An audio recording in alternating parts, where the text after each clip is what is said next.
great plan of affordable housing, of markets, of student accommodation that are currently being rolled out in every part of the country. And we have now hit what we call critical mass.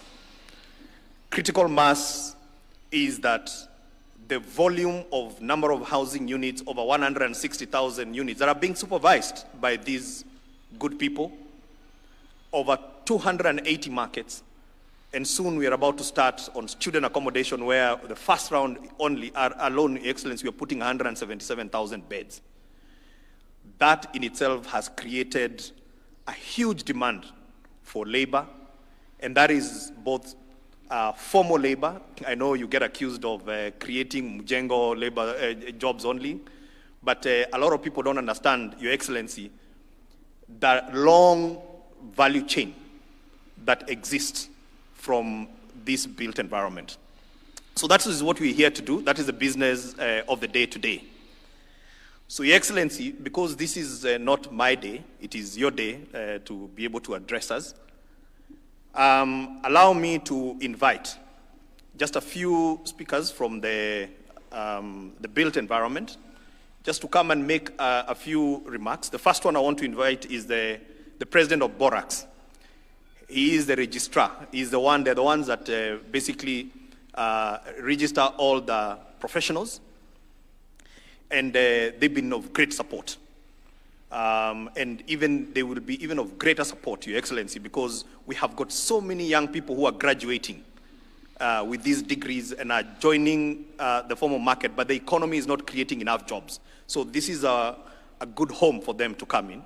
And so the regulator is going to be a very critical part working with the industry. So allow me then, ladies and gentlemen, put your hands together to invite Sylvester Muli to come and make just some very brief remarks.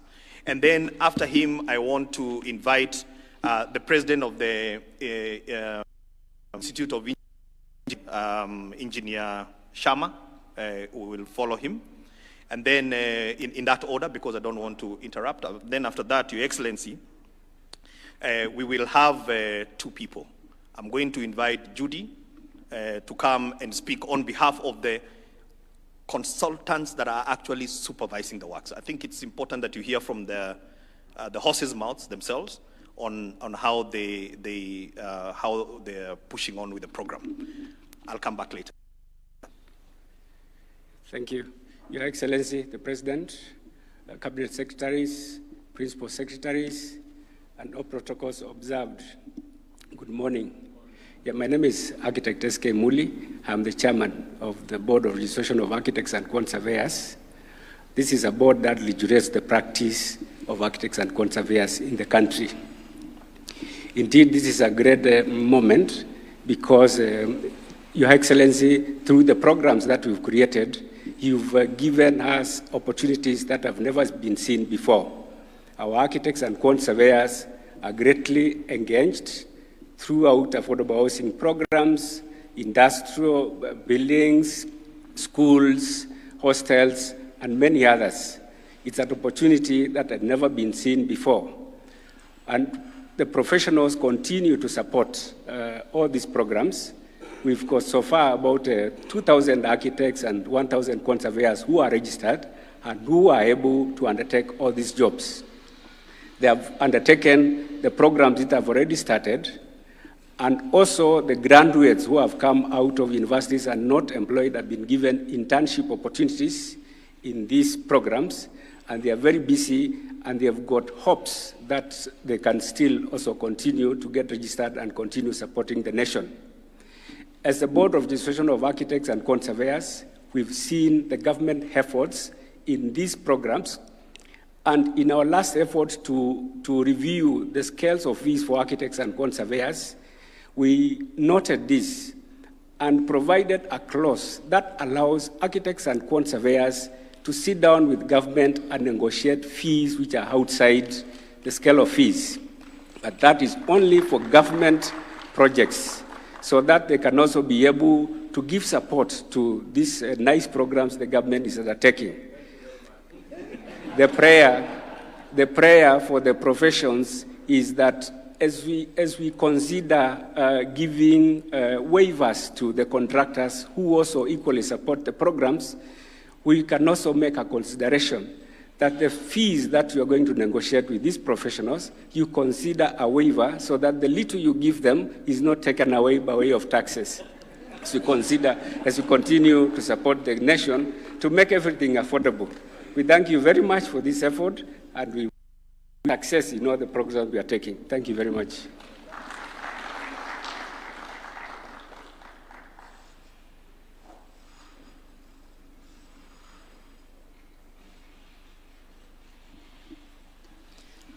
Your Excellency, the Cabinet Secretary, the Principal Secretaries present, my professional colleagues, good morning. My name is Engineer Shama Kiteme. I'm the President, Institution of Engineers of Kenya. At IEK, we have over 13,000 members, all engineers, and many of our members are involved in the HP program. Your Excellency, we came together, architects, engineers, quantity surveyors, planners, and surveyors, so that we can be part of this initiative. And we are grateful for the provision to be involved.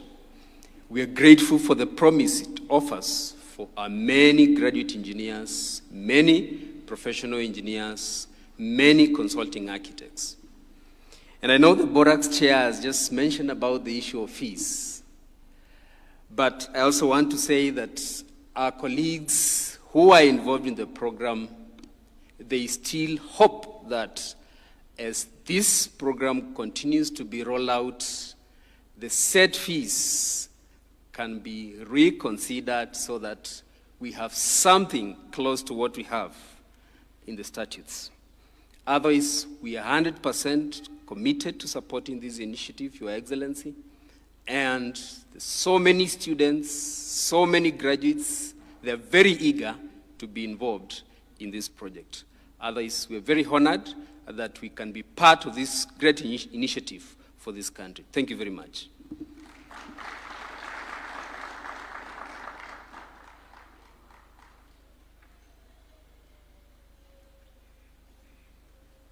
Good morning, everyone. This is an ambush, Banahinga, but well, I will try and address just a few remarks on representing how it has been for this particular journey. It's been probably a year and a half since we started this. We were involved in this particular program. I mean, it took us back to the campus days when we will transnight, because by the end of the day, I think our PS has been very strict on us. We must deliver. So we have to work day and night. And at the same time, I know it said you have only involved 29 firms or 30 firms, but in actual sense, it's almost 200 companies that you're working with, because under that, you might just see one umbrella, but under it, there's an architect, there's a quantity surveyor, there's a structural engineer, mechanical engineer, electrical engineer, and a civil engineer. So out of these 200, I can assure you, for each and every firm, speaking for our case, we have definitely doubled the number of employees that we had initially. So for us, we say thank you for that opportunity. I know there's another person who will speak on this issue of the jobs, but on the very instance that has been provided for us, and we're grateful for that. Same thing, we've had the impact to take this to every corner of the country so that it's not just centralized in Nairobi, it has been centralized all over. Thank you very much.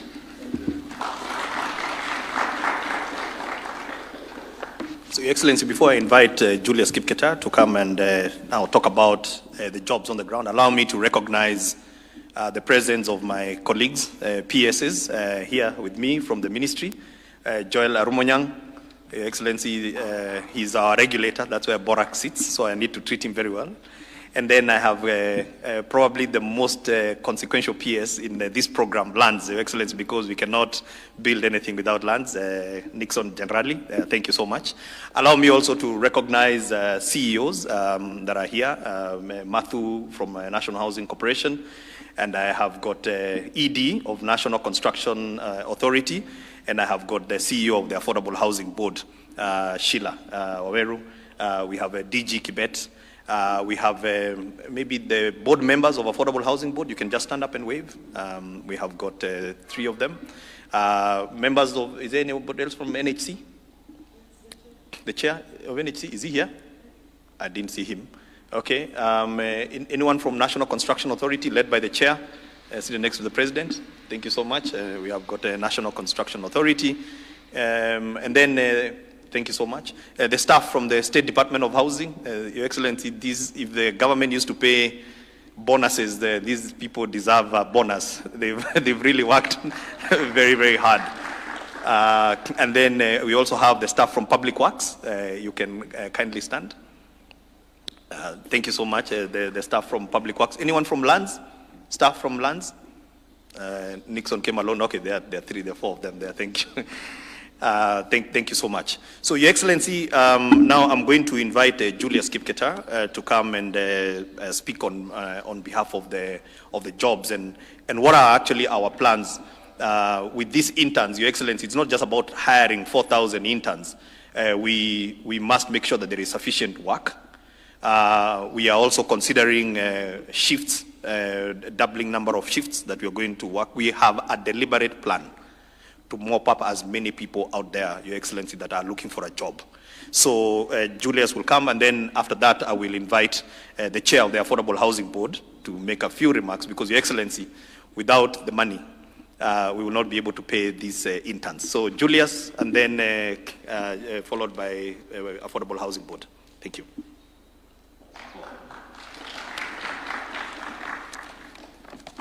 Your Excellency, first and foremost, we want to thank you for giving us this opportunity as consultants, mainly from the private sector. What we have seen in this program is something unprecedented. I may say that just before this program, of consultative firms were going through a lot of difficulties. But with the commencement of this program for the last 1.5 years, a lot has happened. Therefore, I will present our view as consultants, what has happened within the consultancy, and what has happened away from the consultancy as we get to the supervision and interaction with the construction site workers and contractors, subcontractors, suppliers. A lot of it has happened. So I'll try to give a view of the consultants and also our contribution in this and what we are playing. So first and foremost, within our consultancies, what has happened? Just like the speaker who was here had said, we are about 200 different disciplines that are involved from the private sector. If you try to work out the figures, we had about an average of about 2,000 people within each consultancy. Currently, when you say doubled, we have gone at least unemployed 2,000 more. Now, as we get to this internship program, and it's happening across the consultancies, in the year 2023-2024, our institutions of higher learning, the universities, produced about 8,000 graduates within the built environment. Out of this, we can confidently say we have also absorbed about 25% of that to assist us. But beyond that also, apart from the professionals, because of a lot of paperwork that we've gotten into, a lot of other things that you have to do, you could easily add another 500 of subordinate staff that you've employed, from the tea girls, people who are managing our documentation and all that. So all in all, it's been positive, and we're very grateful. Now, looking forward from the consultancy, we think that it's a beginning of having mega consultancy firms in this country. A lot of firms have been doing small jobs, but this has offered an opportunity to deal with this large-scale construction. And in that upskilling and experience, to an extent that we think in the future, we should comfortably be able even to bid firms in the region, and that is going to spark a lot of employment and interest people in this industry, which, as we look forward, as the young ones come, this is going to be something very positive. And that we are grateful for that you've injected a lot to our industry. Thank you very much. Now, let me get into what we've discussed, as P.S. Hinga had said, and what you've been looking at. When we came into this program, a lot of us didn't understand what is all this program about. It's an idea. But as usual, it will slowly evolve, and it has been evolving. And from public speaking, from reading newspapers, listening to radios, televisions, and all that, we knew that to do with employment when you're outside, and jobs, and that this is what's going to happen. And you have kept on understanding as we went on ahead. So this program, I will talk about how it is transforming the employment within this country and how it's catalyzing employment. And this is what we have seen. It's no longer something theoretical. It is what we are witnessing. So first, it is an intervention that has impacted the whole value chain within the construction industry. Not only from consultancy, construction, it goes all the way up to the suppliers, Mama Mboga, the artisans in the village, and all that. There's an impact based on that. Two, there is a focus, and I think as consultants, we talk so much about it, that with this program, we want to see the local content, we want to see skill development, and inclusive employment. So apart from upscaling the consultancy, it's also cascading down that you're upscaling everybody else down as all the way to the sites. Three, using technology.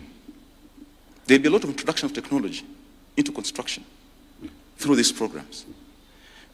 And through that, we'll maximize employment and have efficient systems that will result out of this program, and all within the employment sector. Now, we are also looking at sustainability. Sustainability is very important. This is not going to be a one-off thing. Once you train all these people within this sector, we are looking at sustainability. There's a lot that will happen. Their realtors will come later. There is maintenance that will happen in these buildings. And all these will come out of the training that is going on now. The plumbers that will train in the program, they're the ones that will be maintaining these buildings. So for the long term, it is also about sustainability in employment. And that, we can focus that, and we see the numbers are going to go high. Now, let me now talk about the strategic areas that we think are key to actually giving that impact. The first one, which we talk about, is the local content and labor-intensive construction. What are we going to do about this? And being the consultants, we are the ones leading this. We have to offer direction. We have agreed that we use local materials as much as possible. Because when you do that, you're spreading this across to everybody, wherever there are sites. Two, we try to encourage labor-intensive work so that we pick as many as possible of our young people to get into this program. A good case, or as an example, there is a lot of work that can happen around the sites. Opening up some roads to Maram levels, for example. You could want to do some landscaping around. And all that, if it's given to the local community, it will not only be within the site. We are creating employment all around for nearly everybody. Third, how do we increase employment within the site? Usually, you have the normal shifts that begin from sometimes 8 up to 5. Our thinking now, with the challenge that we have, to ramp up the employment, we want to have 2 shifts. Start one around 7:30, it goes up to midday. Break that shift, get another shift that will go maybe up to 5 or 6:30, so that instead of having one cohort, you have 2 of workers. And that you are doubling the number of workers that are on that site. And you're getting more people involved. Now, to the localities where this is happening, when you bring this construction into the locality and create all this activity, straight away, you've created employment. And that is very positive. For those people who might not even have interest in construction, there'll be something they will see. They'll get involved all through. So everybody will be busy within that locality. There's something to do. And this might save even some of our young men from drinking and all the things that happen, the vices that we see within them. Now, 2, another issue is the skill development and capacity building. What are we doing? Within the sites that we have, we want to end up with the artisans who have come in, who did not have any certifications, to be trained, to know that we have TVETs, and in some way, after the construction or in the process of the construction, they can start going for the trade test. And in that way, that is a way of contributing to ensuring that by the time the construction is finished, you have people who are certified, who can then now have the sustainability, give us sustainability in the construction sector. And at the same time, the TVETs will have also participated within the construction industry, and in that, we'll be building a very good workforce for the future for the construction industry. Now, the Jokali sector, what's happening in the Jokali sector is a lot, as you're aware, and I think consultants are aware. We have windows, doors, the things that they can do. All this is being spread across. And the support, I think, from the PS Hinga here and the CS that we have here, there's a lot of discussions around that Jokali sector that we focus on them. There are very many. But we would like, as consultants, that at the end of the day, how can we banish the word Jokali? Why do you call these guys Jokali forever? It's somehow demeaning. Is it possible that we look forward now? Think about what I think about Korea and other countries. Let's have, if possible, create a different perspective and view of these guys. Not Jokali. Maybe upscale them, they become cottage industries. We've discussed a lot that some of the things that we import from other countries, they're done in just small places, cottage industries. Why can't we do the same using this program? And in that also, we are going to create a lot of employment. They could even end up exporting some of the things that you'll manufacture. And we now remove it from Jokali. They become more formalized industries. Now, this also leads us to the policy and regulatory incentives. We are looking at encouraging farms, like we have said, to take more laborers all across. We give incentives to farms to consider gender balance and people with disabilities. They should not be left behind in this. Then MSMEs and informal sector integration. There could be policies that we can put in place, and I think that will just evolve, that when you have got these large private firms, we are also going to have more subcontractors. And once you have got more subcontractors, you have more employees. So as you grow the funds, you're also growing the base of that. The informal sector, including this program, that should be something that you are purposed to focus on throughout the program. So with these interventions that we are thinking, we believe we should get the numbers, we believe we'll get buy-ins, and we believe we'll have made an impact. And with all that, thank you, and we're very grateful.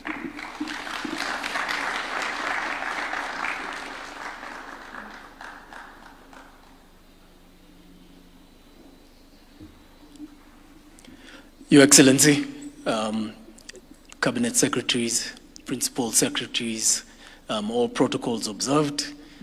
I'd like to start by saying that it's amazing just how much can be done when it doesn't matter who gets the credit for doing the work. And it's important, and it's very important when you're executing a project of such national importance that it's about getting the work done. And when we look at it in the context of the Affordable Housing Program, the Affordable Housing Board is here, receives the levy of hardworking Kenyans, and importantly, is here to plan for that levy and to ensure everything that has been discussed here about jobs can be done with certainty.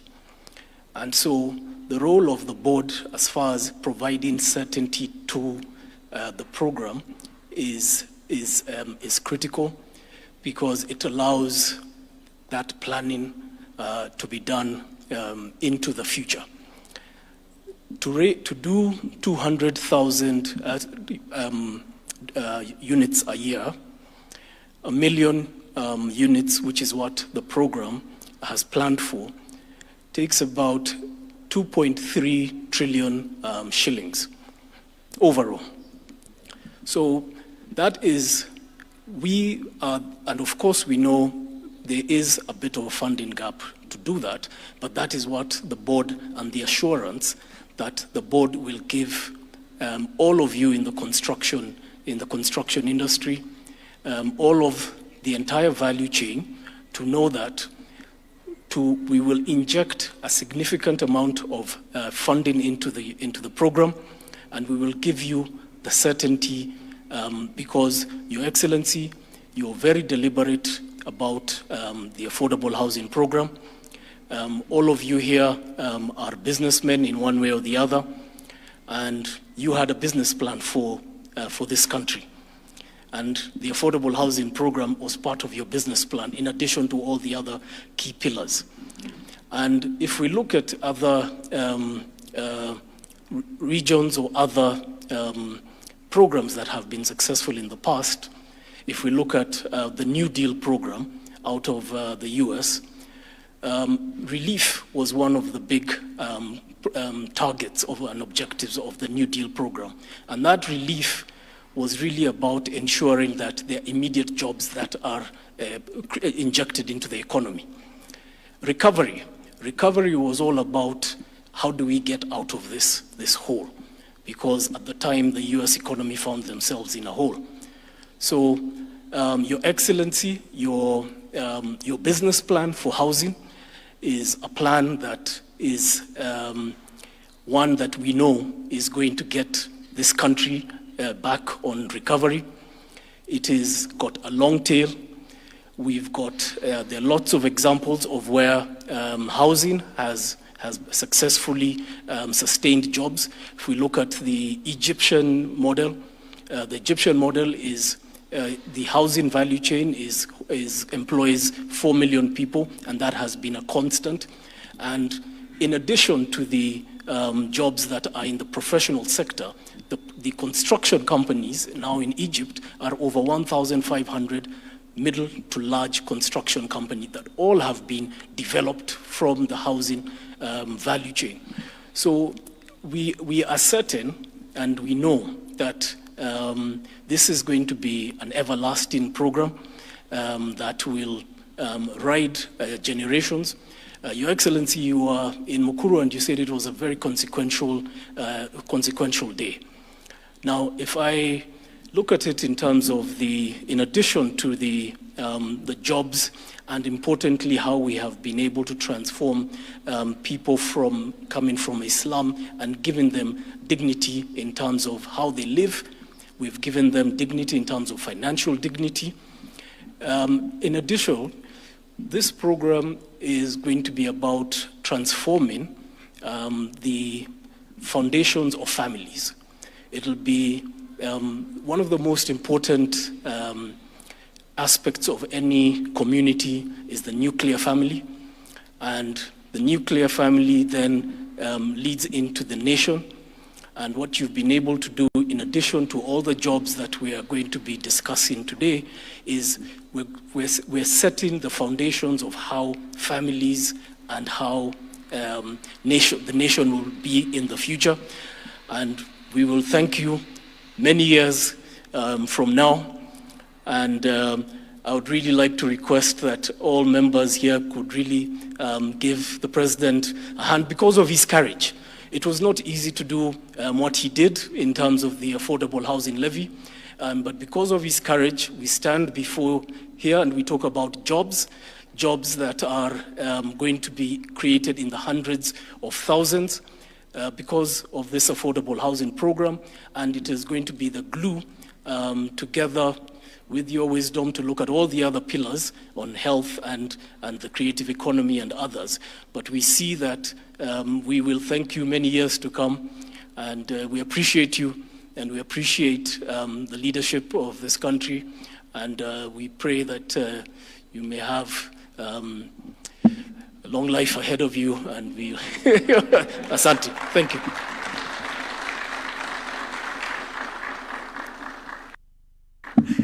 Thank you so much, Chairman. Your Excellency, because I'm not going to come back here again, I'm going to invite my Cabinet Secretary. One thing that I didn't hear from my good friend Julius is how are they going to help you communicate? You know, this program is changing lives. The only challenge we have is that we only have one evangelist. And they've called you names. I think those names should be spread a bit. And so I want to challenge my professional colleagues. As you know, Judy, I didn't know that you've hired so many people. But let's not talk amongst ourselves. Let's go and talk about them. They will believe you more than they'll believe myself. The other thing that, Your Excellency, I want to leave as a challenge and to my colleague Nixon. Your Excellency, you're very clear about land fragmentation. It has been spoken again for years. But, Your Excellency, you cannot have a conversation about land fragmentation if you have not given people an alternative. We are giving people an alternative. And that's why, even in the rural setting, we are very clear that the housing challenge is not just an urban challenge. It is obviously more exaggerated in the urban areas, but rural areas as well. And so I think it's a high time where, with the leadership of our Waziri and the PS, that we now tackle this issue of land fragmentation. We want to leave the land for agriculture to be for agriculture. Your Excellency, the other challenge that I want to ask, and maybe you can amplify the same message.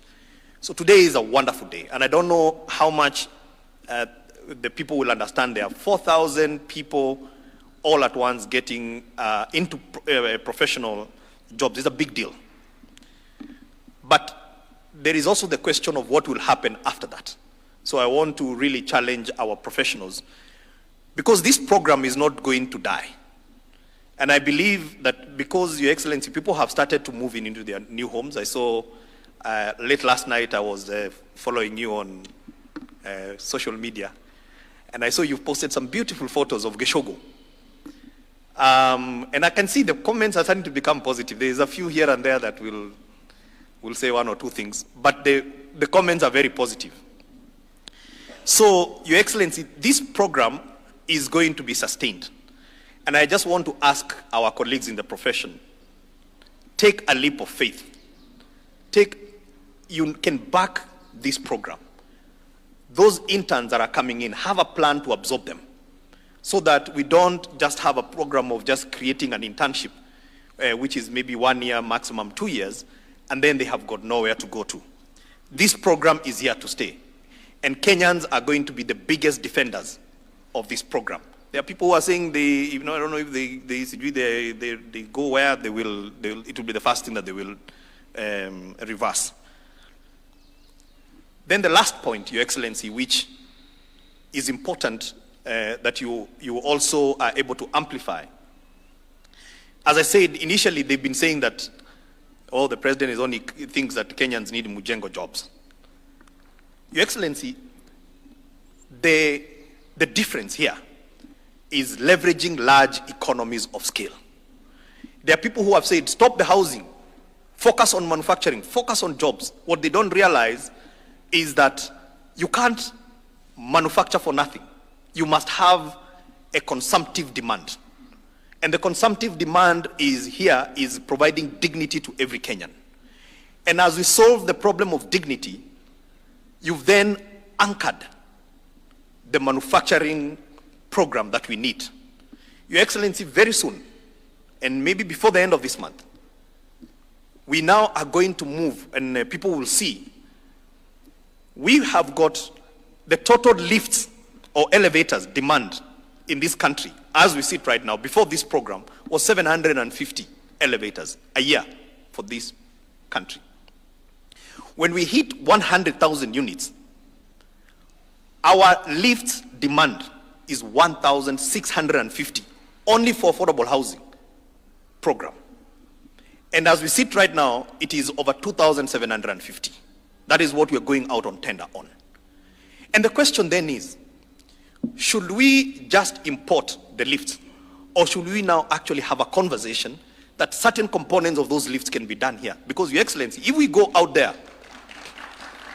and we entice these lift manufacturers, and I've sat with them, many of them, and they said, PS, if you can guarantee me 300 lifts a year for the next couple of years, I'm going to set up here.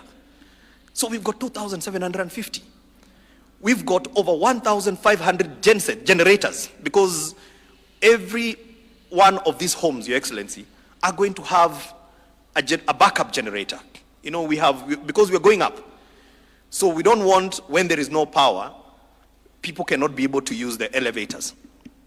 So, and I'm using that because, Your Excellency, the Mujengo jobs are important, because what we need in this country, we need to create jobs. But we also must talk about high quality jobs.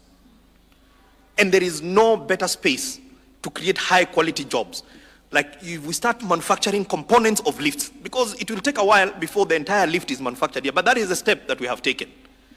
But there are certain components of lifts that we're going to manufacture here in Kenya. There are certain components, Your Excellency, there is already a company, in fact 3 of them, that have gone and brought Korean technology called aluminium formwork that is going to reduce the amount of work. That company called Kumkam Gang, they have said that they want to come and set up. They have their international plant is in Vietnam. They want to set up in Kenya if we can be able to guarantee them the demand. Now, to make those formworks, Your Excellency, that is highly engineered works. So Kiteme and your team, there is better quality jobs that are coming. So I think, Your Excellency, I thought this is important to emphasize that by leveraging large economies of scale, first we're starting to mop up all the people who are looking for jobs. When you look at the people who are going through TVETs, plumbers, all the trades from plumbing, and you can talk about that, Your Excellency, we're going to mop them up. So, Your Excellency, we are very proud, as my chairman, I didn't know Jerry can preach a bit, but as he has said, this is a plan that you have refused to let go. Despite the names, despite the memes, I don't know if there's anybody who has more memes than yourself. But as he has said, that history will judge you well because you're on the right side of history, and it is the right thing to do. So with those remarks, Your Excellency, Nixon. Okay, Your Excellency, my cabinet secretary has said that I allow my colleagues just to say a word. And then, so I'll start with Joel, and then Nixon, you'll invite the Waziri. Thank you so much. God bless you all for coming. Your Excellency, the President, Cabinet Secretary, my colleagues, and all the build environment professionals, good morning. First, this program, Your Excellency, is a landmark in the build environment. At Public Works, we initiated a process to review the 1968 building code. We have a new building code that aligns very well with the affordable housing programs. The issue of technology is embedded in the code. The materials, the previous code was very prescriptive, and this one will support the affordable housing. You've been going around the country, Your Excellency, talking about jobs, creation of jobs. And the architects, quantity surveyors, engineers, which is domiciled in our State Department, you have been marketing, and we are grateful for that. You initiated TFETs when you were the Minister for Higher Education. The TFETs are churning out so many professionals in this line. And now this is the right time to utilize the skills used in a very concise program. We are happy that you are in the lead, and we are ready to implement this program with all the effort. And we promise that through now the Affordable Housing Board, Public Works is also ready to implement or to support all the programs that we have the professionals, and we will support you, Your Excellency. Thank you so much.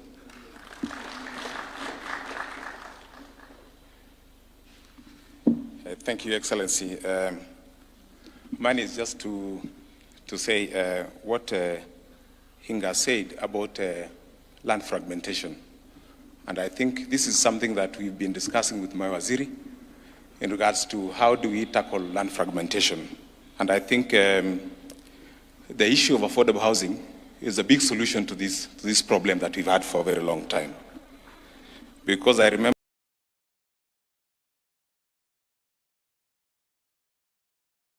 Your Excellency, when I was an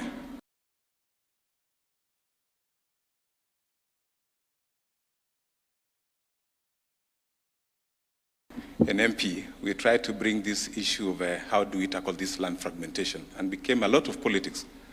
And many people thought because some of us could afford to buy big lands, we were not interested in supporting the Kenyans who couldn't afford to buy big lands.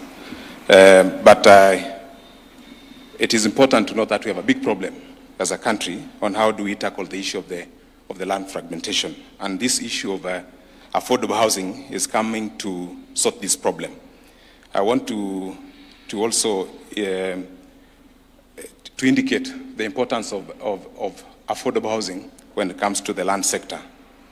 We are employing many registrars as we speak. I think we are employing additional registrars, we are employing additional surveyors, we are employing additional valuers.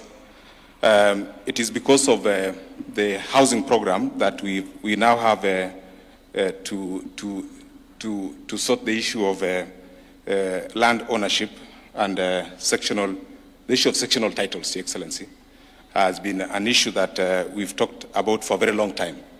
And because of affordable housing, and we are now building more houses, Your Excellency, the issue of sectional titles, Your Excellency,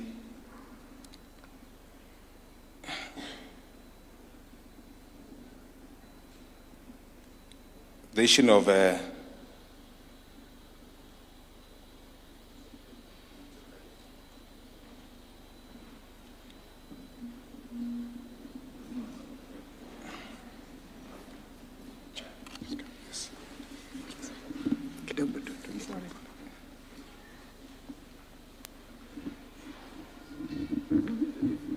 Yeah, thank you very much.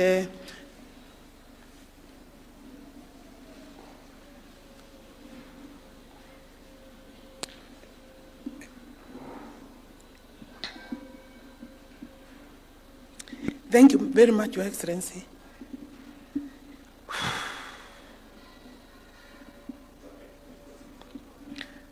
Your Excellency, the President of the Republic of Kenya, my Principal Secretary, Charles Hinga, Principal Secretary Joel Arumanyong, Public Works, Principal Secretary Lands, heads of various professional bodies that have brought us, that really are the key in this particular meeting, Your Excellency. Some of them are presidents, others are chairmen, and of course we have the, yes, you know, before, Your Excellency, there was only one president. The presidents of the Republic of Kenya in this country have graciously agreed to share because the Constitution of the Republic also allows the space to be shared. And therefore, Your Excellency, we know when I came in, I looked at this particular platform and I said that we are still having a problem with the gender application rules, you know, because, and I know that I think it is something that we think it is small, but it is huge. Because when you look at the population, Your Excellency, women are 52%, around 51, 52%. And therefore, it is important that we take those issues seriously. And because today, Your Excellency, we were coming here because of the program for the internship. I think the internship program here will pick the data very well because we are talking of largely new graduates in this building sector. And therefore, it is good that we look and see whether we are making good progress. Because, Your Excellency, the university will be a key player. The universities will be a key player in the building sector work. And I think because before the numbers were, you know, were made to cater for the work that we had. But you see, I don't know whether we have actually, we need to, in terms of policy now, have a very deep conversation with the universities, our institutions, and so that we see what is the curriculum looking like. Because we are saying we don't want anybody without really the necessary paperwork. And that's why we have also agreed that even our artisans are entitled, the ones who did not go to formal colleges are entitled to certificates. And that program, Your Excellency, is going on very well. NCA, Public Works is supporting that program, and Hinga is working closely with them. The professionals that Your Excellency have made us come here, the numbers are 4,000. And when you look at the list, Your Excellency, we are talking of 260 in number for each discipline. Your Excellency, then the total number is 4,000. If every ministry, Your Excellency, finds space and ability, you know, capacity to channel out similar or maybe near numbers like that. And every ministry, Your Excellency, can, going out of our way, come up with those kind of internships. And therefore, maybe this is maybe the beginning, Your Excellency. One of your, you know, your programs is that, Hinka said, if you haven't spoken, no, it's one of the professionals. The first is job, the second job priority, the third is job creation priority. Your Excellency, I'm quite happy that this is taking off. And the only concern, and I was speaking with Hinga, is then after 1 year, what do we do? So that's why the professionals seated here can also be part of the job creation.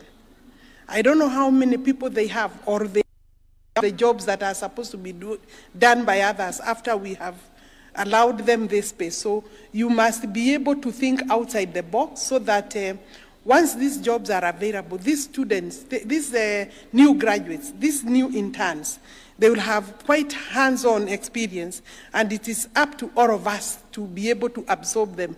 After that, we don't want to leave them to the government. But Your Excellency, the value chain, looking at the value chain, I was challenging these people that I don't see huge consortiums, because I keep on speaking with the professionals. They call me for their either annual conferences and their meetings. And I can feel they have not appreciated the growth, the sudden growth and the space and what the opportunities are looking like. And I have told them, for example, when we spoke with Hinga during the Mukuru, when we were waiting for you to arrive during the Mukuru, we said, how are we going to be able to meet the demand for the lifts? And we said, Hinga, just think through. I mean, why should we give other countries? This work is huge for manufacturing of the lifts. And therefore, not just the lifts, there are many things that will, in terms of value chain, that need manufacturing here locally, Your Excellency. And it's not one manufacturer. If we are talking about 1,800 lifts, for all these buildings, we are going to 20th to 25th floor, Your Excellency. Each has a lift. So in Mukuru alone, we have 88 blocks, Your Excellency. Those are 88 lifts. Now in Lerwe, I think we have another city there, maybe a similar number of blocks everywhere, Your Excellency. So we don't even need one manufacturer here, as you are discussing. It's not one manufacturer. It is maybe 2, 3 manufacturers. The cement industry, Your Excellency, we need more manufacturers of cement. And looking at the numbers of bags, one floor, Your Excellency, when you go there, they tell you they need 5,000 bags of cement for just one base, one floor of one building. And the building is going to 21 floors. So the opportunities have not been appreciated. The professionals need to embrace, need to identify fully, come up with those manufacturing. Why are we bringing people from outside? Even if we bring people to help you or to work with us, I think I would want, and the president, the country would want to see professionals in this area doing that manufacturing. That's not, I mean, you know how to, you must know how to do, to manufacture cement. I think what is important is now then where do we get the funding, the investment? Your Excellency, this is your day, I don't want to speak much. I'm looking at the numbers that are here, Your Excellency. In terms of infrastructure, I think that is the other area that we need to think. And Hinga and PS Nixon were discussing about the infrastructure required to support the titling of 200,000 units. And that infrastructure will also require more professionals in that area. We will require space for that area. And then the other day I was challenging also the lawyers, Your Excellency. These people are not understanding. I see my law society, my society also fighting the program. Your Excellency, we are creating 200,000 conveyancing documents. Each of those conveyancing documents will have and bear a stamp of an advocate. Majority of those people will look for loans. So it means there will be also a mortgage somewhere. That is a job done by lawyers, both internal lawyers for maybe banks and external lawyers. In other words, the jobs are not just for the interns. The whole value chain can be appreciated. The professionals need to be, we are the objects of, I don't want to use a strong word, but we are the objects of this objection by particular people. Maybe His Excellency himself, PS Hinga, and the CS. But you are not objects of this. You are the people who should move this now to the space of the public so that the program is spread far and wide. And I don't want to go beyond that, but I'm extremely excited to announce, Your Excellency, that this program we have already secured. Treasury has already approved this program. So even as you announce these jobs, Your Excellency, Treasury has secured 1.5 billion for this internship. And obviously, I think we have time there then to think and see where these interns go after the 12 months. We don't want to leave them outside, to leave them after that. The other thing is that obviously everybody knows about the Juakari. I think the professionals should be loud and clear on how much also has been secured for the professionals, especially the consultancies, Your Excellency. And because it's not the Juakari alone that are benefiting. And finally, Your Excellency, we would want to see the country, other countries are not talking about 200,000.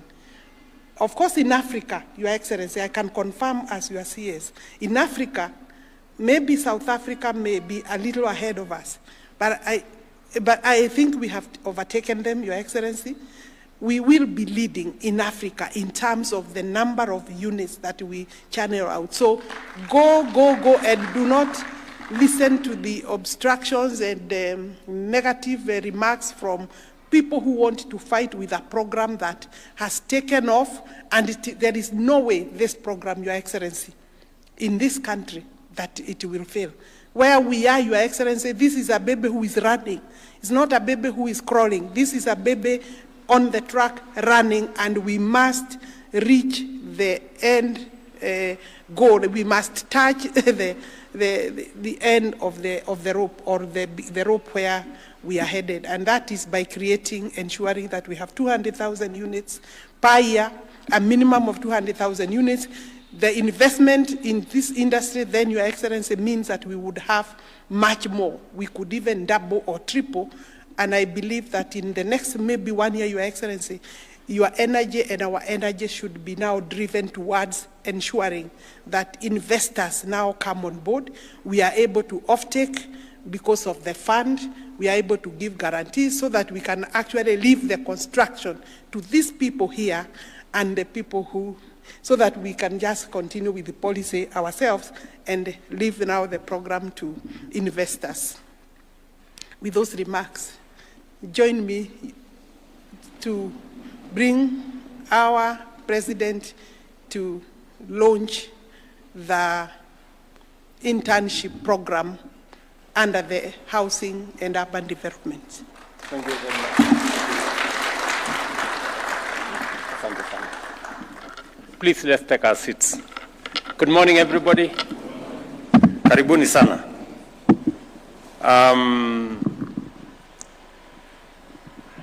Let me say the following. First, let me welcome all of you to this early morning meeting.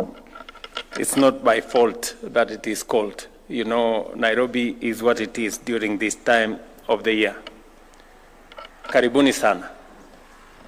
Secondly, let me take this very early opportunity to thank all of you, professionals in the built environment.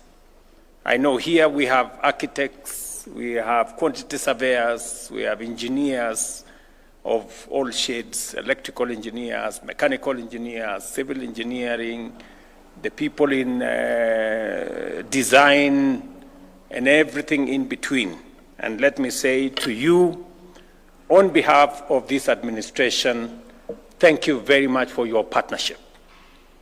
I recognize and appreciate that you stepped forward when I asked you and became part and partners with us in this affordable housing program. Wacha niseme asante sana. We had long hours of engagement. I remember many of you remember we had many meetings in room number 6 there. Are there some people here who are in room number 6? Hebu nione kwa mkono. Those people. There was a lady there. Where is she? Who took over from her? Oh, you did? Yes. So we had many hours of conversation on how to deliver on this very important program of housing. And I must say on my own behalf first, and on behalf of this administration, that the built environment professionals, the architects, engineers, and the consulting firms in general came through and became partners. And today, whatever success is there in the housing program, we share with the consulting firms, with the professionals in that space, and I recognize your contribution and say thank you very much. As has been said here by the good people who spoke ahead of me, we have now 39 consulting firms participating, 39 consortiums with almost 200 companies participating in the affordable housing space. I will want to have another meeting with all these 200 companies. I want to listen to them, what they have to say. Because the truth of the matter is that many of your companies were struggling before the affordable housing program. That is the truth. Okay, you were managing. Yeah, you were managing. Let me not use the word struggling, maybe. Yeah, many of you were managing. But today, your scale has grown. Today, you have regular, consistent, work across different parts of the country. And that's why I say you are partners and you share in the success of the affordable housing program. I wanted to say this directly to you so that you know that I appreciate your partnership, your contribution, and the expertise that you have brought into this space with a lot of commitment.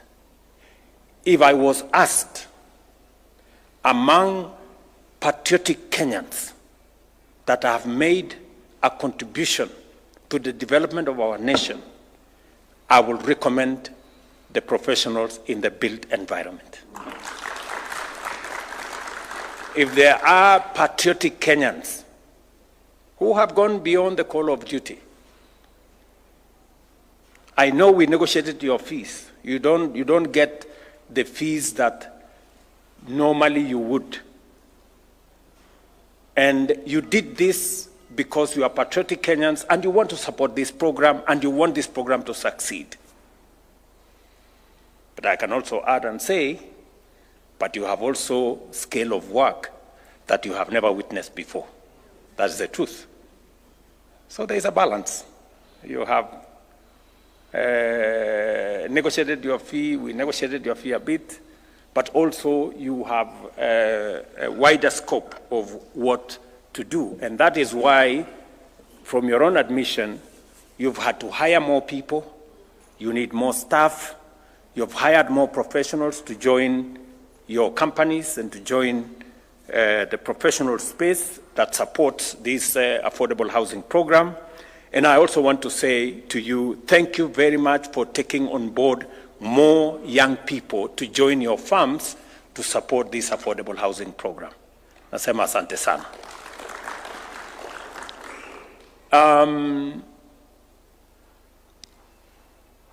Transformation is not an easy exercise. Transforming a country takes courage, it takes vision, it takes foresight, it takes commitment.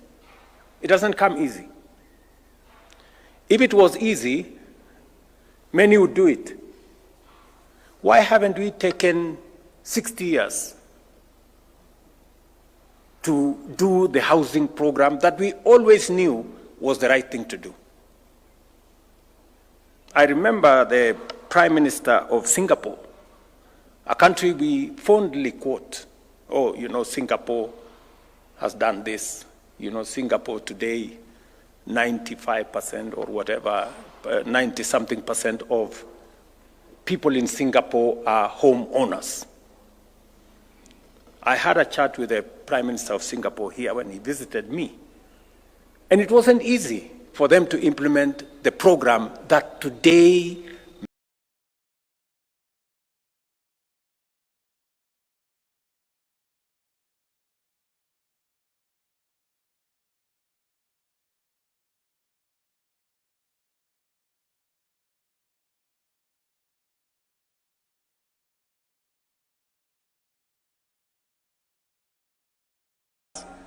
in the third world. The difference between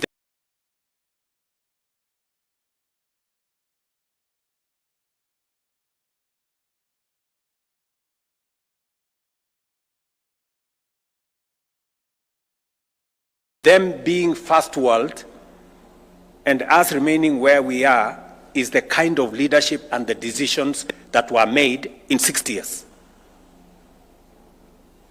And that is why I can proudly tell you, as professionals in the built environment, as you deploy your expertise and knowledge and professional work into this space, you are making history. You are contributing to the transformation of our country. And somebody said here, so much gets done if people are not bothered about who takes the credit. But it also means it depends on who takes the blame. In this particular case, you know who takes the blame. And I think that is precisely why Hinga was saying that in this space, we need to speak as Kenyans. We must reject this negativity. Our country is a great country, my friends. Let nobody lie to you. You know, when you hear people speak, it is as if Kenya is the worst country in the world. Far from it, I can tell you, we are a great country. Not many countries can achieve what we have achieved. Not many countries can achieve what we have achieved in housing in 1.5 years.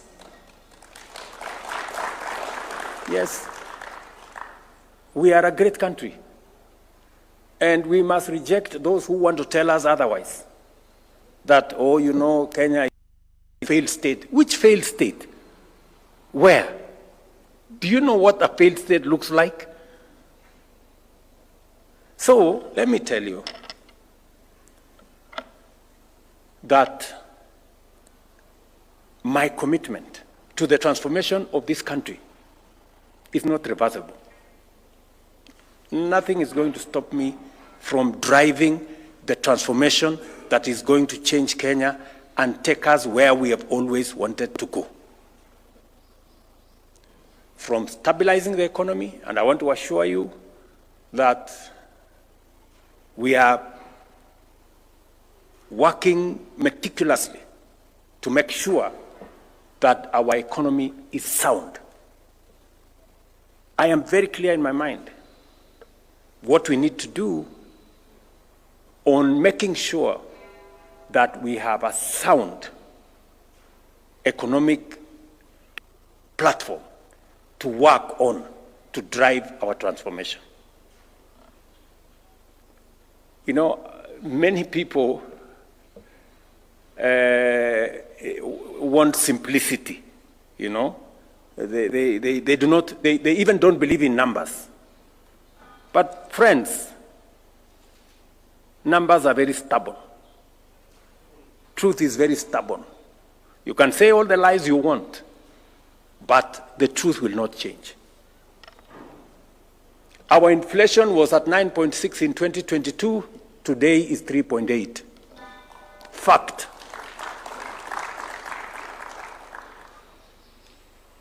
Our dollar had gone to 165. Today it is 130 and coming down. Fact. Our foreign exchange reserves was $7 billion in 2022. Today it is $10.8 billion. Fact. You can say whatever you want to say, but facts are stubborn. The IMF a month ago said Kenya's economy is now the 6th largest economy in the world, not in Africa, sorry, the 6th largest economy in Africa. It is a fact. It's not a rumor. It's not propaganda. It is a fact. So, and I am committed to making sure that we have a solid. I have had to make very difficult decisions to get us here.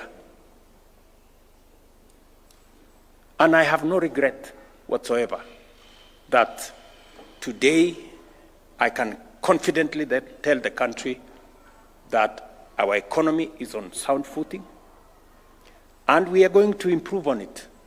We've not yet reached where I would want us and our economy to be.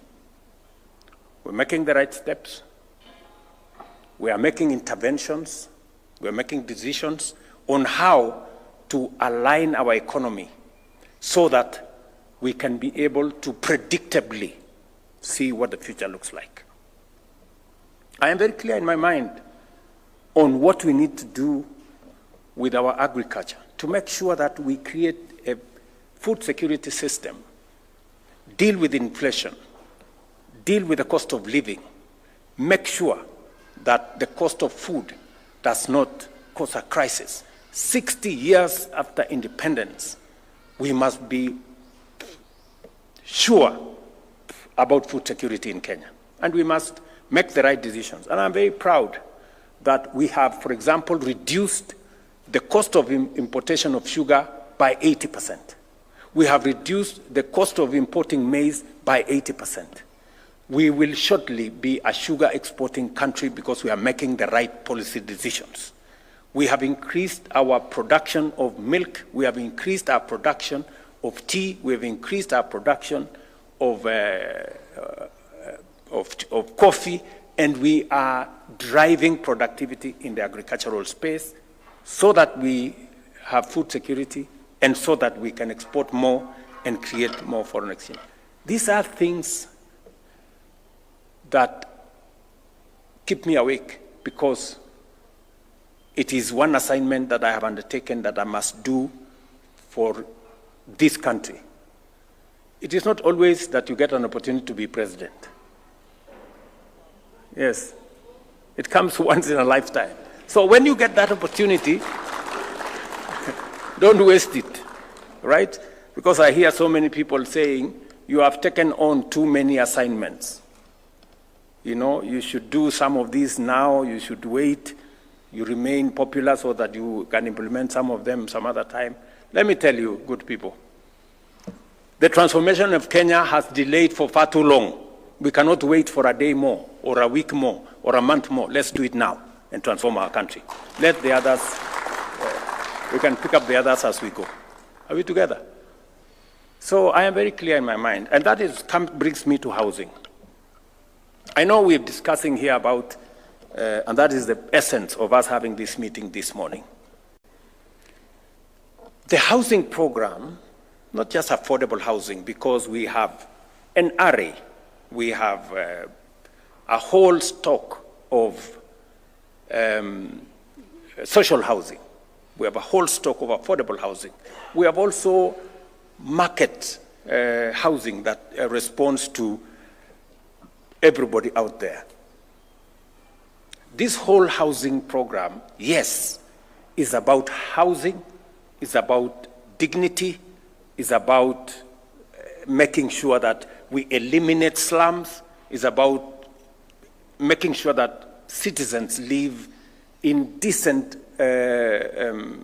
neighborhoods with water, with electricity, with proper sewage system, making sure that there are all the other social amenities with schools, with hospitals, recreational grounds, and everything in between.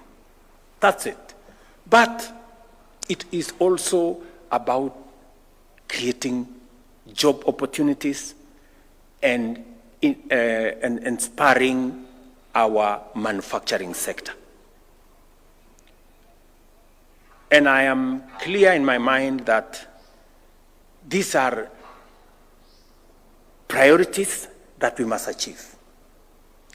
But for us to be able to achieve these priorities, we must be deliberate. We must be intentional. It will not just happen. We must be focused on how do we create jobs. Because one of the assignments that I have, and I hear many people remind me every day, is that when I went to the campaign trail, I promised the people of Kenya that we have a plan on how to create jobs. And yes, we do. And we are very well on course on making sure that we create jobs.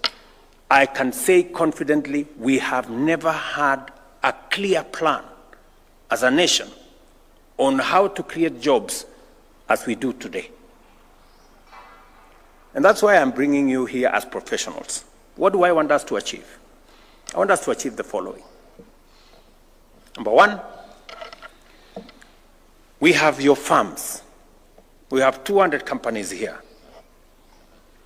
My instructions to the ministry is that because of the scale of the exercise we have in housing, we need to scale up the number of companies that are participating in this environment.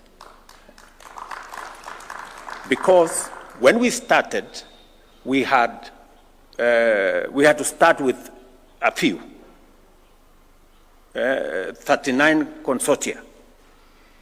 We now need to take that to between 60 and 70.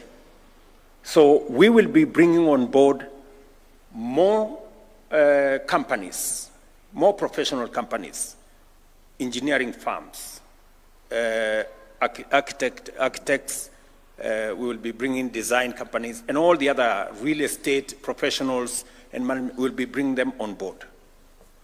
And Madam Waziri here and the ministry will now embark on the exercise of bringing on board more, because we've had many people who are saying, we want to participate. We now understand what is going on in this space. We want to be part of the delivery of our housing program, because people are beginning to see what the noise prevent them from seeing before.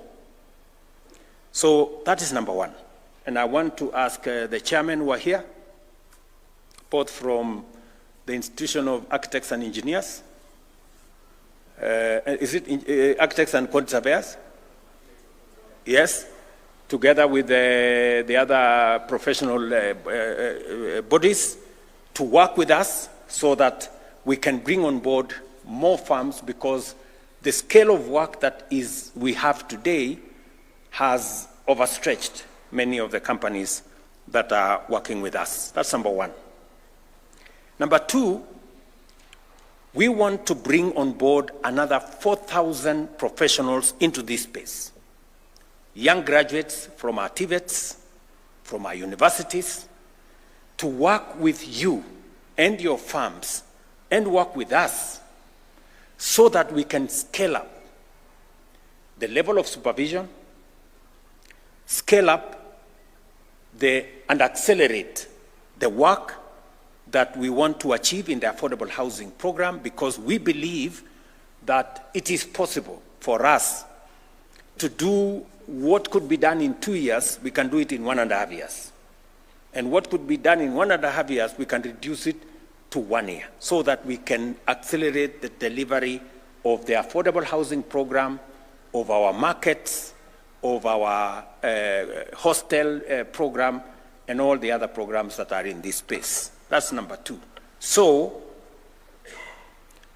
we are bringing on board and hiring another 4,000 graduates, fresh graduates from our universities and TVET, to work with us under your farms so that you can supervise them, you can, and we're going to work out a framework where you take responsibility for what they do and also make sure that they acquire the skills in the marketplace with your supervision, with your support, so that they can acquire the knowledge that is necessary, the competencies that are necessary, the skills that will make them professionals in their space as we create more companies, because I am very sure that your companies will be scaling up. These are the people who you will recruit into your farms. These are the people who will create new farms to work with us in this built environment space. Number 3, because the whole housing program is now maturing, you know, there is greater understanding, there is built synergy. We now believe that we should be able to scale up not just the professionals that are working in your consulting firms, but also the people working in our housing program, in our markets, and in our hostel program. We need to scale up the numbers. The people working there, the engineers who are working there, the architects who are working in there, the professionals, technicians,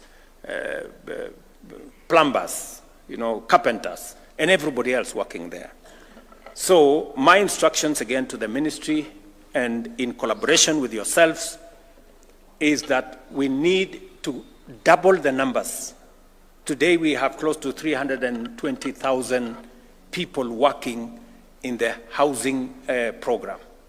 We need to double those numbers by creating another shift, so that, as was said by one of the good people here, we will have 6-1 and 1-6.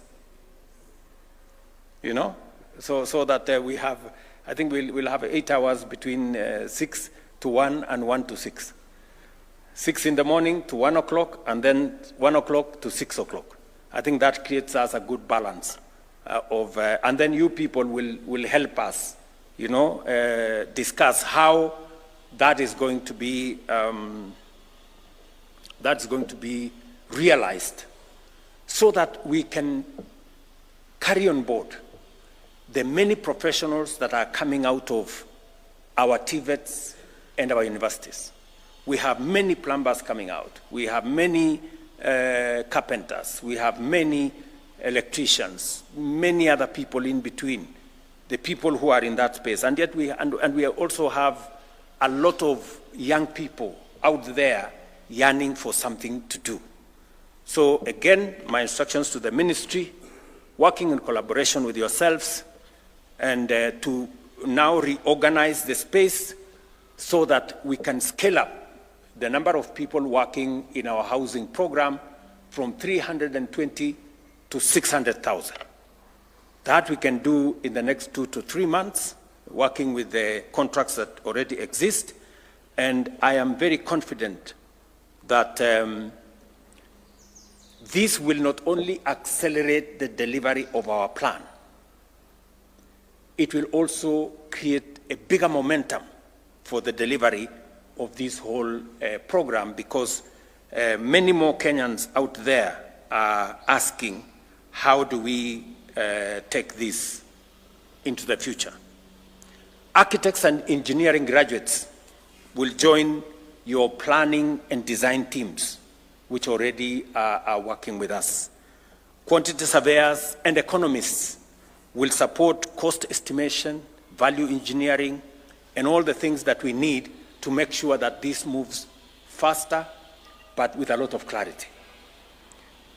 We'll also be looking at lawyers and planning interns who will assist with land regularization. You have heard what Nixon has said here, and the whole documentation space. As Alice said, you know, the more sectional titles we need, because every unit is now going to have a separate document, title document. So that whole space requires more hands, more people with knowledge and expertise, and we can grow a bigger pool of professionals to run with you and to work with you in that space. We also want to do,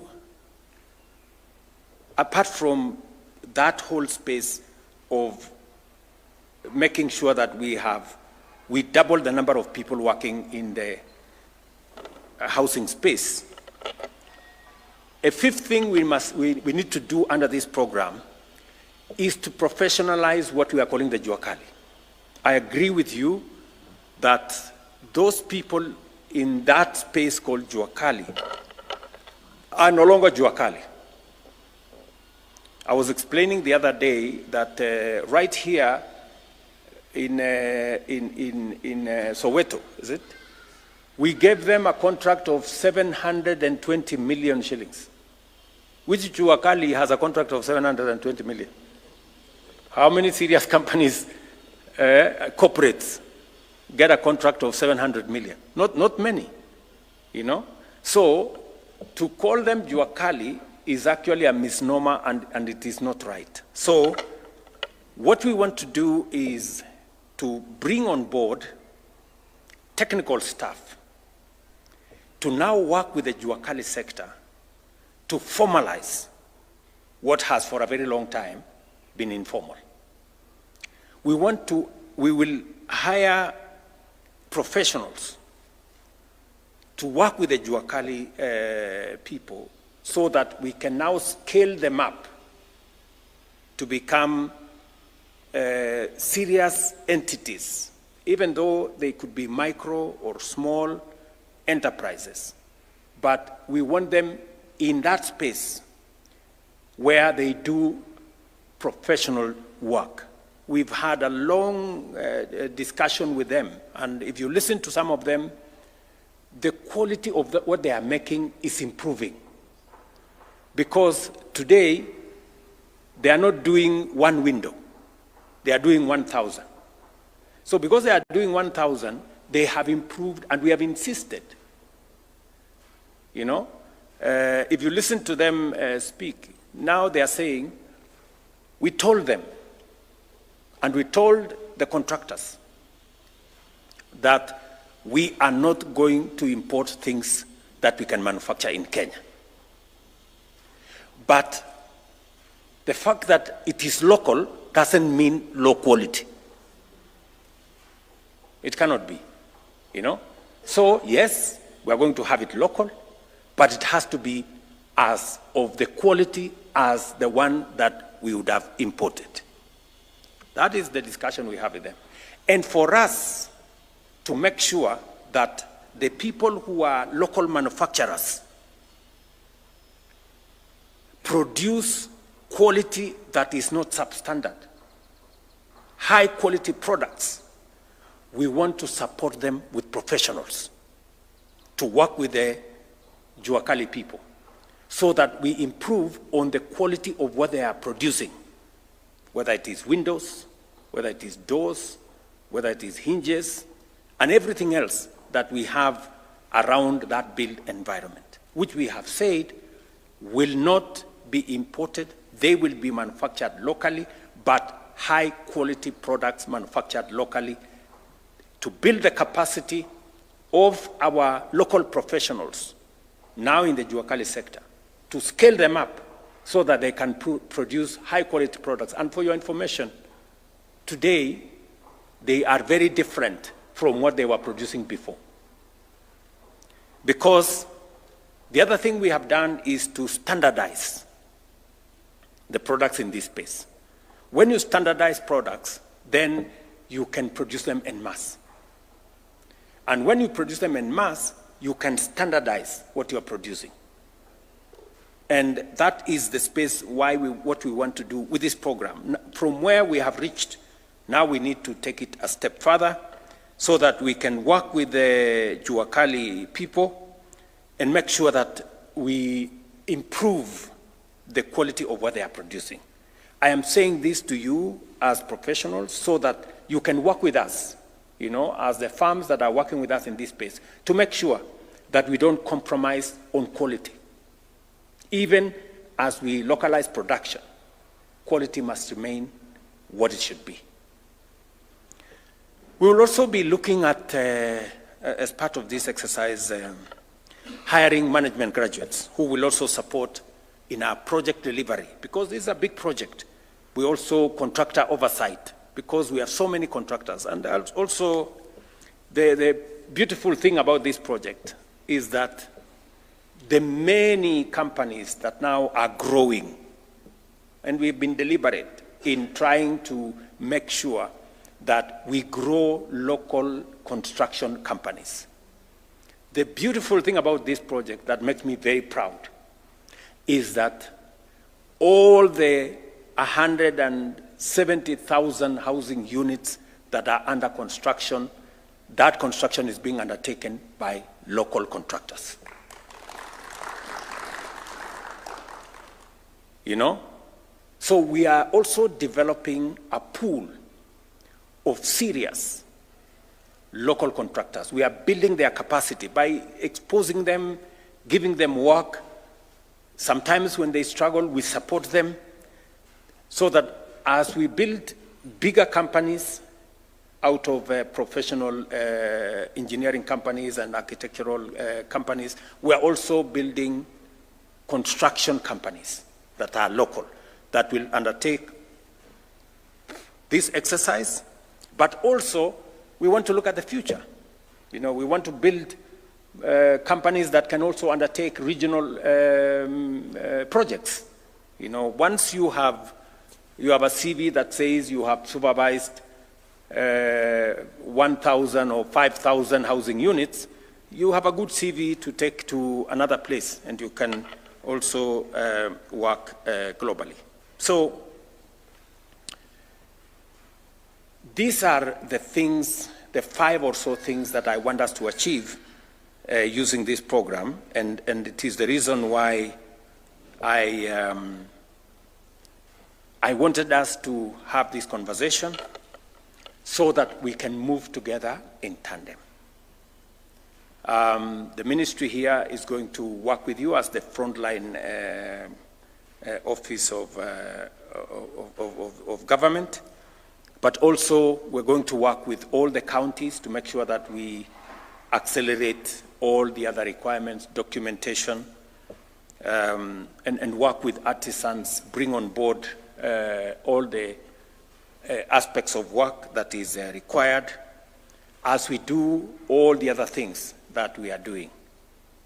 And apart from this exercise, which is important to me in terms of creating opportunities for young people in Kenya, these 4,000 professionals that will be hired will join another big pool of professionals who already work with you in your companies.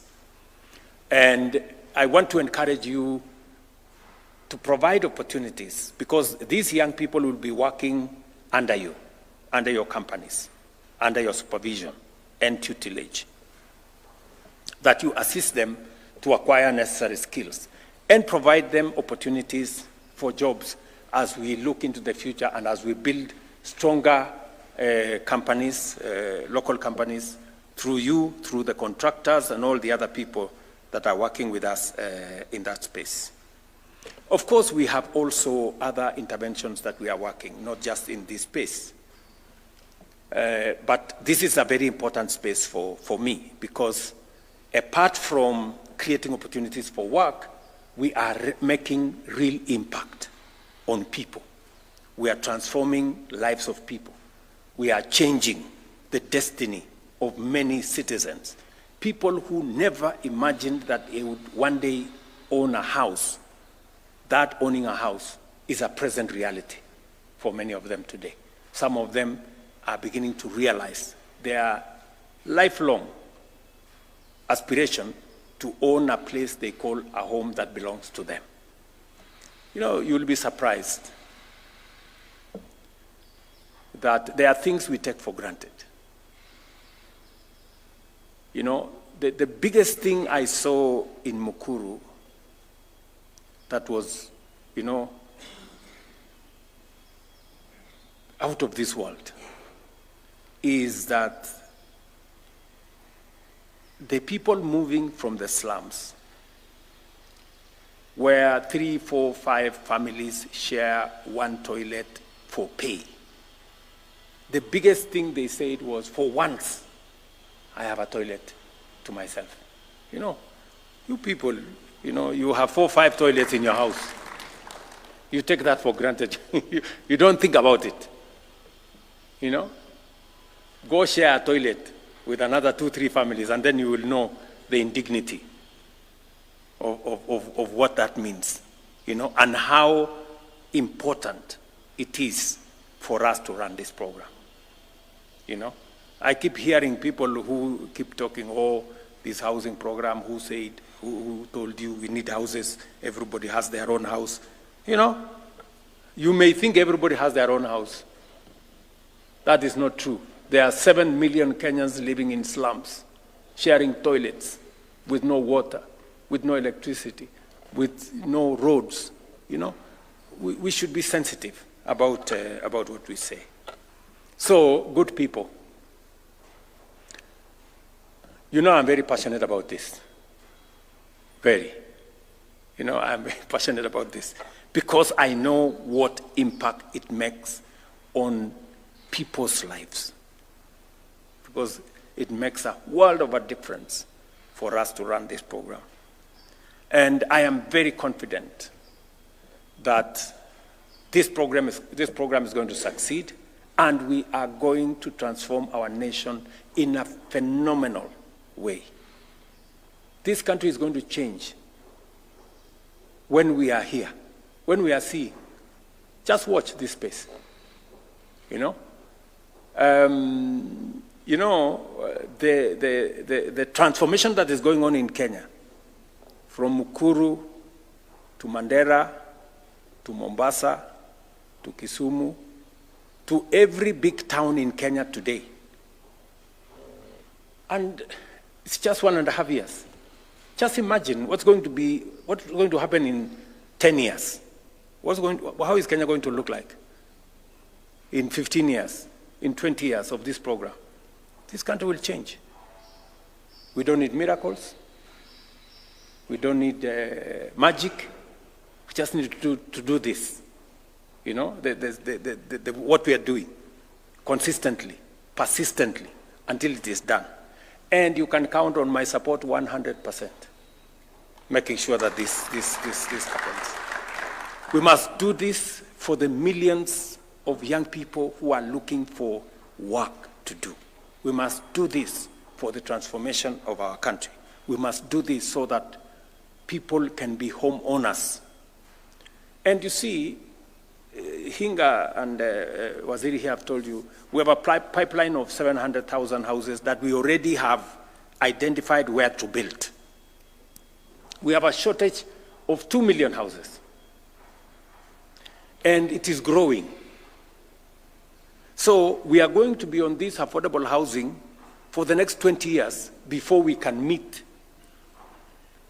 Because as we are building, we are chasing a moving target. Because the numbers every day are increasing of people, and urbanization is not an option. 50%, maybe 60% of our population in Kenya will be living in urban areas. And it is not just a Kenyan phenomenon.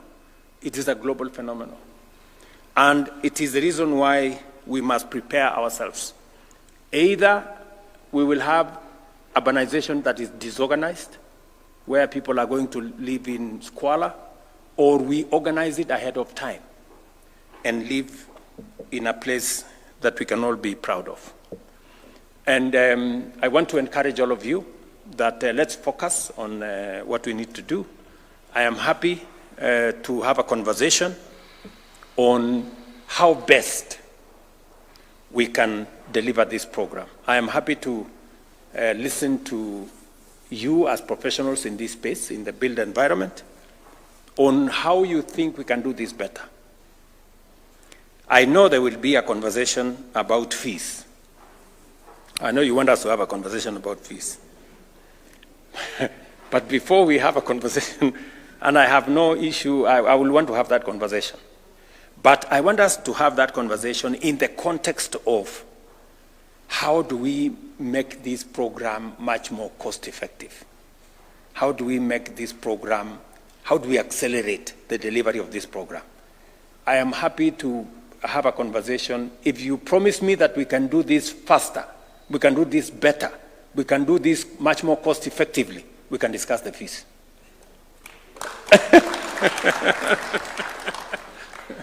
Yeah, I have no problem, because this is, and I must say, really, I appreciate. I don't take it for granted that the professionals in this space were patriotic, and they said, look, we are willing to take a lower percentage so that we can be part of delivery of this very important program. And you also accept that this program has expanded your business. You are hiring more people. You are making more money, to be honest, than you were making before. That's the truth. Vile tu hamtaki kusema. You know? And all the other good things that we are working together. And I am happy if you're making money, because you're making money in Kenya. Because ultimately, you will pay taxes and we are going to be all good. So that's good. We need to encourage, we need to help, to assist you, let me put it that way, and work with you so that your enterprises are successful. You also are successful, because in your success is the collective success of Kenya. You hire more young people, you do better what you're doing, invest more in your country, and build more capacity for all of us to be able to move forward. So apart from this program, of course, we have our digital jobs program, where we are building commerce, we are building digital jobs, we are getting Kenyans to work for global companies in our BPOs and all the other business processing outsourcing companies that are there. We are also working on a global workforce. That is what Kenyans are good at. And we are placed more Kenyans in different parts of the world to contribute their talent and expertise as a global workforce. But this program not only gives us jobs, but also builds our country. So this is very significant, and it is very important to me, and that is why we are scaling it up.